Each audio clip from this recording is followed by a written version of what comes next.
We have the worst president in history. We have a president that can't put two sentences together. We have a president who can't walk off the stage.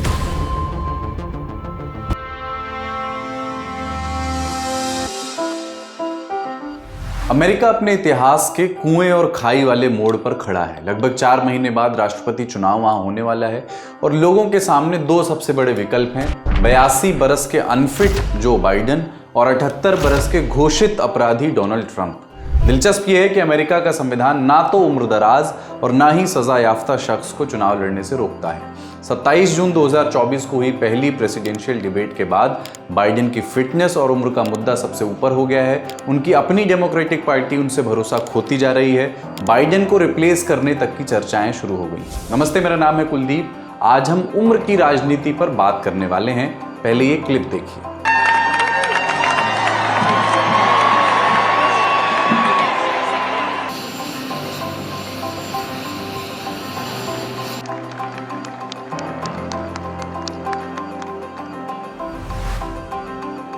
Now our great speaker, our partner who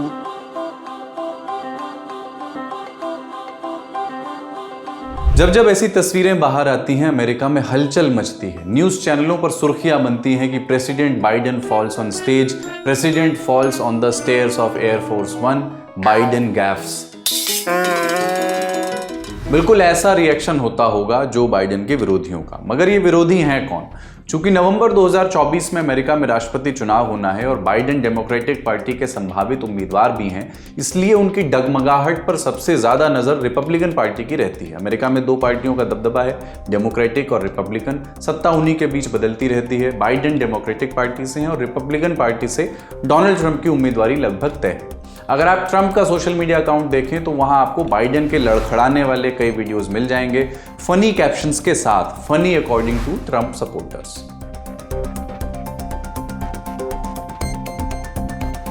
अगर उसमें से उपहास वाला element हटा दिया जाए, फिर भी कुछ वाजिब और अंग्रेजी में बोलें तो बर्निंग क्वेश्चंस रह जाते हैं।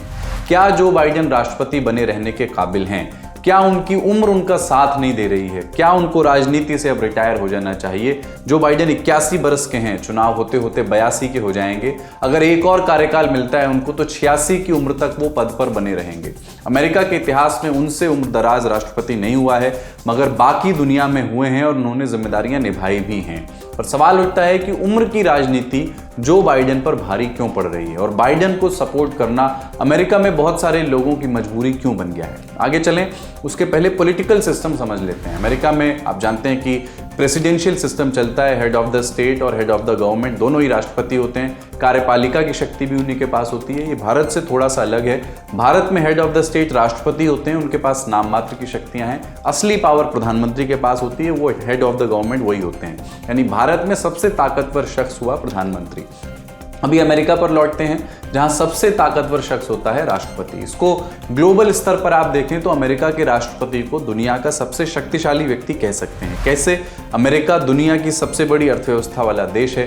दुनिया की 10 सबसे बड़ी कंपनियों में से 8 अमेरिका में है। अमेरिका यूनाइटेड नेशंस का, यूएन के संस्थापक सदस्यों में से एक है। उसके पास यूएन सिक्योरिटी काउंसिल में वीटो की शक्ति है। 32 देशों के सैन्य संगठन नेटो में सबसे ज्यादा पैसा अमेरिका खर्च करता है। दुनिया में सबसे ज्यादा सैन्य अड्डे भी अमेरिका के पास हैं। हथियारों का सबसे बड़ा निर्यातक भी अमेरिका है। कहने का अर्थ यह कि आर्थिक, राजनीतिक और सैन्य जैसे मोर्चों पर अमेरिका की कोई तुलना नहीं है पूरी दुनिया में। और इन विषयों पर अंतिम फैसला राष्ट्रपति का ही होता है। इससे आपको उनकी शक्ति और जिम्मेदारी का अंदाजा हो गया होगा। मगर ये जिम्मेदारी किसको मिलनी चाहिए, इसको लेकर कोई विशेष मंथन नहीं हुआ है। संविधान ने बस 3 अर्हताएं लिखी हैं अमेरिका के राष्ट्रपति बनने के लिए। नंबर 1, अमेरिका का नेचुरल बॉर्न सिटीजन हो। इसमें कौन लोग आते हैं? जो एक अमेरिका में पैदा हुए और जिनकी पैदाइश भले ही विदेश में हुई हो मगर उनके माता पिता अमेरिका के नागरिक हो, या पैदाइश विदेश में हुई हो मगर माता पिता में से कोई एक अमेरिका का नागरिक हो। नंबर 2 अर्हता है कि अमेरिका में वो 14 बरस कम से कम रहा हो। और नंबर 3 अर्हता है कि कम से कम उसकी 35 साल की उम्र हो। ये 1789 से नहीं बदला है, इसलिए कोई सजा याफ्ता या बीमार या अनफिट शख्स भी अमेरिका का राष्ट्रपति बन सकता है, जैसा कि डोनाल्ड ट्रंप के केस में हो रहा है। वो सजा याफ्ता हैं, उनके खिलाफ क्रिमिनल ट्रायल्स चल रहे हैं, एक में वो दोषी ठहराए जा चुके हैं, उनको जेल की सजा भी हो सकती है, मगर राष्ट्रपति चुनाव लड़ने से नहीं रोका जा सकता। एक और बात, संविधान ने न्यूनतम उम्र की सीमा तो तय की, मगर अधिकतम उम्र पर कुछ भी नहीं कहा है। ये पूरी दुनिया में एक जैसा है, किसी देश में शीर्ष के राजनीतिक पदों पर अधिकतम उम्र सीमा का मानदंड शायद ही मिलेगा। इसलिए उम्रदराज शासकों का उदाहरण बहुत आम है पूरी दुनिया में।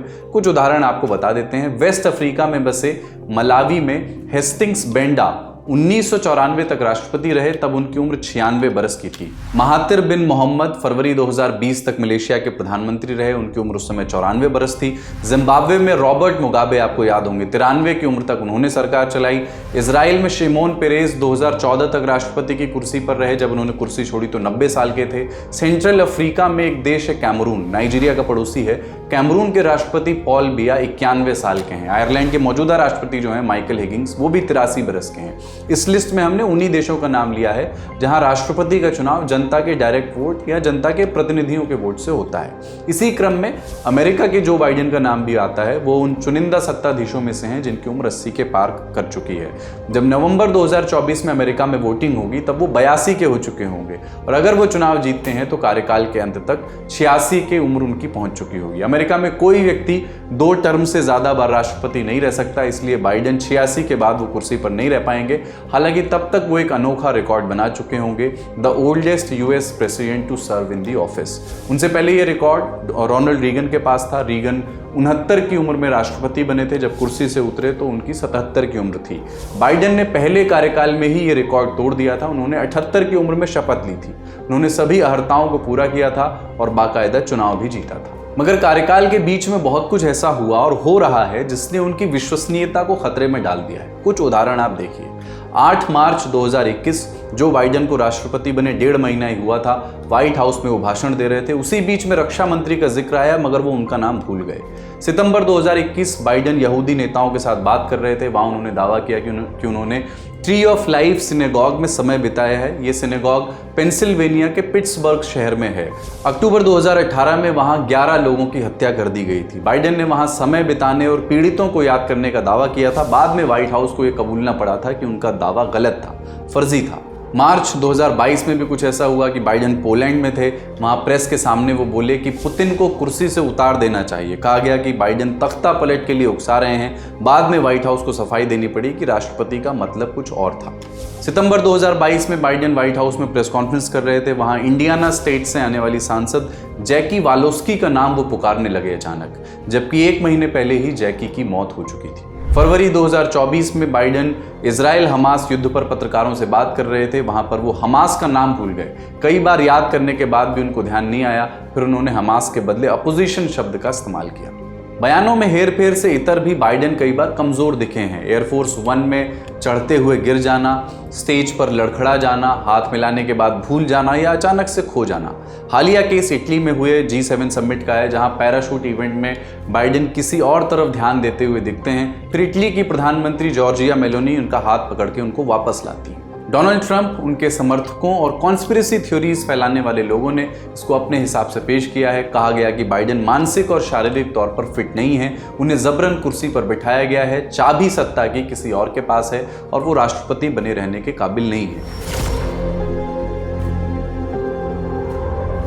व्हाइट हाउस के प्रवक्ता एंड्रयू बेट्स ने वीडियो को अधूरा बता करके इन दावों को खारिज किया, मगर इससे बहस खत्म नहीं हुई। बाइडेन के समर्थकों के मन में और उनकी पार्टी के अंदर भी संशय पैदा हुआ। जैसे जैसे बाइडेन गलतियां कर रहे हैं, उनकी दुविधा बढ़ रही है। इस वक्त दुनिया 2 बड़े युद्धों से जूझ रही है, रूस यूक्रेन और इजराइल हमास वॉर। चीन ताइवान विवाद और मिडिल ईस्ट में तनाव भी बढ़ा है। इन सब में अमेरिका के हित हैं। अमेरिका के अंदर शरणार्थी संकट, अवैध बॉर्डर क्रॉसिंग्स, मास शूटिंग्स जैसे बड़े मुद्दे हैं। ऐसे समय में क्या अमेरिका अपने राष्ट्रपति की जुबानी फिसलन या कमजोर छवि को अफोर्ड कर सकता है? अगर लोगों ने अपने राष्ट्रपति में भरोसा खो दिया तो फिर क्या होगा? इन्हीं सवालों ने राष्ट्रपति के लिए अधिकतम उम्र सीमा को बहस के केंद्र में ला दिया है। अमेरिका में एक बड़ी आबादी लिमिट तय करने के पक्ष में है, एज की एक लिमिट होना चाहिए ऐसा मानती है। प्यू रिसर्च सेंटर ने अक्टूबर 2023 में एक सर्वे कराया और उसके मुताबिक 82% रिपब्लिकन और 76% डेमोक्रेट्स चुने जाने वाले नेताओं के लिए अधिकतम उम्र तय करने के पक्ष में थे। जनवरी 2024 के CBS न्यूज के सर्वे में आया कि 75% लोग इसका समर्थन कर रहे थे। 2023 में रिपब्लिकन पार्टी के सांसद जॉन जेम्स ने राष्ट्रपति के लिए 75 बरस की लिमिट तय करने के लिए संवैधानिक संशोधन का प्रस्ताव दिया था। हालांकि उनको किसी का समर्थन नहीं मिला उस वक्त। अमेरिका में संवैधानिक संशोधन के लिए संसद के दोनों सदनों में 2/3 सदस्यों का वोट चाहिए। हाल फिलहाल में इसकी गुंजाइश बहुत कम दिखती है, लेकिन गुंजाइश के अनुपात से बहस तो खत्म नहीं हो जाती। जरूरी है कि हम दोनों पहलुओं पर गौर करें। पहला पहलू मैक्सिमम एज लिमिट के समर्थकों का है और उनके 2 बड़े तर्क हैं। नंबर 1, दुनिया भर में सरकारी सेवाओं में काम करने वालों के लिए रिटायरमेंट की उम्र तय है, मगर राजनीतिक पदों के लिए ऐसी कोई सीमा नहीं है, जबकि राजनीतिक पदों की जिम्मेदारियां कहीं अधिक होती हैं, कहीं ज्यादा लोगों को प्रभावित करती हैं। नंबर 2, अधिक उम्र के लोगों में चीजों को भूलने की समस्या होती है, वे बोलने में गफलत कर देते हैं। अधिक उम्र के लोग तेजी से फैसले लेने से बचते हैं। बाइडेन पर ये सारे आरोप लग रहे हैं और जब आप एक इशारे पर दुनिया की अर्थव्यवस्था और राजनीति की दशा दिशा बदल सकते हो, ऐसी क्षमता, ऐसी जिम्मेदारी आपके पास हो, वैसे में किसी गलती का स्कोप नहीं बचता है। कहीं ना कहीं लोगों का मानना है कि जब आप उम्र के साथ बड़े बड़े होते हैं तो आपका डिसीजन मेकिंग बढ़िया होता जाता है, क्योंकि आप पे खुद के पुराने अनुभव रहे होते हैं और उन सब चीजों को, उन अनुभवों को, अपने अनुभवों को बाकी लोगों के अनुभव के चलते आप वो सारी चीजों का ध्यान रख पाते हैं और चीजों को डिसीजन बढ़िया से ले सकते हैं, ज्यादा अच्छे तरीके से ले सकते हैं। एक ऐसा डिसीजन लेते हैं जिसमें आप सारी चीजों का अंडरस्टैंडिंग रखते हैं। पर एक इंटरेस्टिंग चीज ये है जो मानी गई है, वो ये भी है कि उम्र के बढ़ते हुए अगर हम ब्रेन की बात करें, उम्र के जैसे जैसे हमारी एजिंग होती है, जैसे जैसे हम बड़े होते हैं, तो हमारी ब्रेन की कुछ फंक्शनिंग भी एजिंग के साथ कुछ चीजें नीचे जाती हैं, डिक्लाइन होने लग जाता है। तो कहीं ना कहीं जो हमारा वो जो हिस्सा है हमारा ब्रेन का, जो प्री फ्रंटल कॉर्टेक्स की जब हम बात करते हैं, वो जो हमारा हिस्सा है ब्रेन का, उस पे भी चेंजेस आते हैं जब हमारी उम्र काफी बड़ी हो जाती है।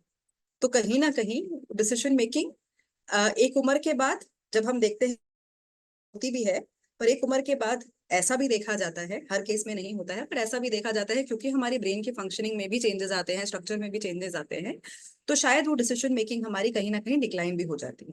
मैक्सिमम एज लिमिट के खिलाफ क्या तर्क दिए जाते हैं? पहला, अधिक उम्र के लोग अपने साथ ढेर सारा अनुभव लेकर के आते हैं, वे गंभीर मसलों के प्रति ज्यादा संवेदनशील होते हैं, अनुभवी होते हैं। दूसरा, जब तक सरकारी तंत्र या फौज किसी शख्स के फैसलों पर अमल करती है, तब तक उसकी शक्ति बरकरार रहती है, इसमें उम्र की कोई भूमिका नहीं होती।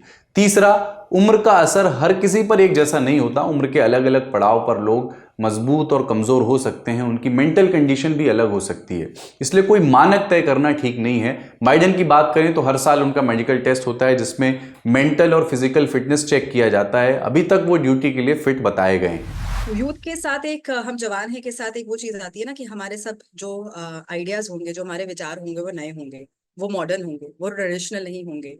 और क्योंकि हमारी जो एक चीजों को आगे बढ़ाने वाली होती है, जो शक्ति हम देखते हैं, वो हम कहते हैं कि यंग लोगों में ज्यादा है, यूथ में ज्यादा होती है। और अगर आपने लीड करना है, अगर आपने चेंज लाना है, कोई बदलाव लेकर आना है, तो अगर आपके पास यूथ की ताकत है तो आप ज्यादा अच्छे से बदलाव लेकर आ सकते हैं। तो एक उम्र दराज राजनेता भी जिनके पास बहुत अनुभव है, वो अपने जरूर चाहेंगे कि वो उस चीज को, वो यूथ को इंस्पायर कर सके, और उनको इंस्पायर करने, आपको फॉर्म करने की जरूरत है, एक ऐसी चीज बनाने की जरूरत है, एक ऐसा रिश्ता बनाने की जरूरत है ताकि आप उनके साथ रिलेट कर पाए। आप अपने राजनेता के साथ, चाहे वो आपसे उम्र में बड़े हैं, पर अगर आप उनकी चीजों को नहीं समझेंगे, आप उनके लेवल पर नहीं आकर बात करेंगे, तो वो आपके साथ एक रिश्ता नहीं बना पाएंगे, एक जुड़ नहीं पाएंगे। तो एक अपने आप को जोड़ने के लिए यंग दिखाना, या अपने विचारों को रिफ्रेशिंग रखना, अपने विचारों को ये रखना कि हम बहुत रिजिड नहीं है, बहुत स्ट्रिक्ट नहीं है अपने विचारों के साथ, पर फ्लेक्सिबल हैं, यूथ के जैसे हम देख सकते हैं चीजों को। मेरे ख्याल वो एक पीछे उसके मनोवैज्ञानिक एक वो रहता है तथ्य कि वैसा रहेगा तो मैं लोगों से बात कर पाऊंगा, जुड़ पाऊंगा, समझ पाऊंगा और फिर आगे बढ़ूंगा। ये तो हुआ उम्र का विज्ञान। अब उम्र की राजनीति पर लौटते हैं। अमेरिका में 5 नवंबर 2024 को राष्ट्रपति चुनाव के लिए वोटिंग होनी है। जैसा कि हमने पहले भी बताया, 2 पार्टियों का वर्चस्व है वहां, डेमोक्रेटिक और रिपब्लिकन। दोनों पार्टियां इस चुनाव में अपना एक एक उम्मीदवार उतारेंगी। उम्मीदवार कौन होगा ये डिसाइड होता है प्राइमरी इलेक्शन से, उसको इंटरनल इलेक्शन भी आप कह सकते हैं। और ये क्यों होता है? पॉलिटिकल पार्टियों के अंदर राष्ट्रपति चुनाव लड़ने के दावेदार कई होते हैं, मगर एक पार्टी किसी एक व्यक्ति को ही टिकट दे सकती है, इसलिए वो दावेदारों को आपस में भिड़ाती है। उसमें जो बाजी मारता है उसका नाम बैलेट पेपर पर छपता है। मेन इलेक्शन की ही तरह प्राइमरी इलेक्शन भी अमेरिका के कुल 50 राज्यों में करवाए जाते हैं। प्रोसेस अलग अलग है, मगर उनका मकसद एक है, डेलीगेट्स चुन करके फाइनल राउंड में भेजना। इस फाइनल राउंड को नेशनल कन्वेंशन कहते हैं। डेलीगेट्स को आप जनता का प्रतिनिधि मान सकते हैं। 2024 में रिपब्लिकन पार्टी का नेशनल कन्वेंशन 15 से 18 जुलाई के बीच विस्कॉन्सिन में होने वाला है। डेमोक्रेटिक पार्टी का कन्वेंशन 19 से 22 अगस्त को होगा इलिनॉय में। उसमें प्राइमरी इलेक्शन से चुने गए डेलीगेट्स वोट डालेंगे। रिपब्लिकन पार्टी में डेलीगेट्स की कुल संख्या है 2429। बहुमत के लिए 1215 वोटों की जरूरत है। जिस समय ये वीडियो अपन रिकॉर्ड कर रहे हैं, ट्रंप 2147 डेलीगेट्स का समर्थन जुटा चुके हैं। दिलचस्प तथ्य यह है कि ट्रंप खुद 78 बरस के हैं। उनसे कम उम्र के जो भी बड़े दावेदार थे वे अपने नाम वापस ले चुके हैं। उदाहरण के लिए भारतीय मूल के विवेक रामास्वामी 38 बरस के हैं। जब उन्होंने नाम वापस लिया तब उनके खाते में महज 3 डेलीगेट्स थे। फ्लोरिडा के गवर्नर रॉन डिसेंटिस की उम्र 45 बरस है, उनको 9 डेलीगेट्स का समर्थन मिला। यूएन में अमेरिका की राजदूत रही निकी हेली को सबसे देर तक ट्रंप ने टक्कर दी, फिर भी उन्हें महज 95 डेलीगेट्स मिले। हेली 52 साल की हैं। ये रिपब्लिकन पार्टी का हाल है, वो पार्टी जो राष्ट्रपति बाइडेन की बढ़ती उम्र को चुनावी मुद्दा बना रही है। उनका संभावित उम्मीदवार खुद 80 के करीब है। वही पार्टी कम उम्र के दावेदारों को सिरे से खारिज कर देती है।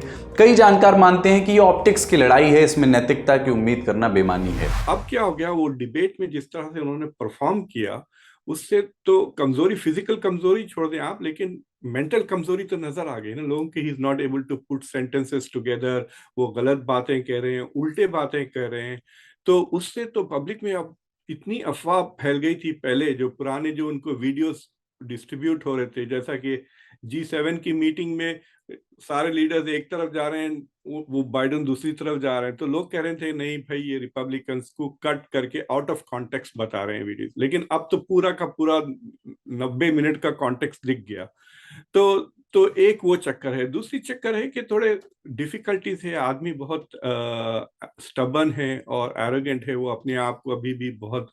और देखिए, अगर कोई दूसरा ओपोनेंट होता तो शायद बाइडेन मान जाते, लेकिन यहाँ पे थोड़ी अनाह की बात आ गई ना कि बाइडेन को ट्रम्प से हारना पड़ेगा, और ये तारीख में आ जाएगा कि ट्रम्प इनसे मेंटली ज्यादा केपेबल है। हमने रिपब्लिकन प्राइमरीज की बात की। डेमोक्रेटिक पार्टी में भी कुछ अलग नहीं है। वहां कुछ डेलीगेट्स की संख्या है 3949। जीतने के लिए चाहिए 1976 वोट। बाइडेन के खाते में 3894 डेलीगेट्स हैं, दूसरा कोई आसपास भी नहीं है उनके। डेमोक्रेटिक पार्टी के सामने विकल्प की भी कमी है, इसलिए वो बाइडेन के पीछे खड़े हुए। ये फंस गए हैं। 2016 के बाद जो ट्रम्प आए थे, तो प्रॉब्लम ये है कि यूजुअली जो गरीब लोग होते हैं ना, वो लेफ्ट को जाते हैं, और जो अमीर लोग होते हैं वो राइट को जाते हैं। लेकिन जो ट्रम्प की पॉपुलिज्म थी, उससे वो गरीब को अपनी तरफ खींच ले। तो Democratic Party became the party of the richer people. तो उसमें क्या हो गया था, दे नीडेड ए मॉडरेट, क्योंकि लेफ्ट वाज वेरी एक्सट्रीम।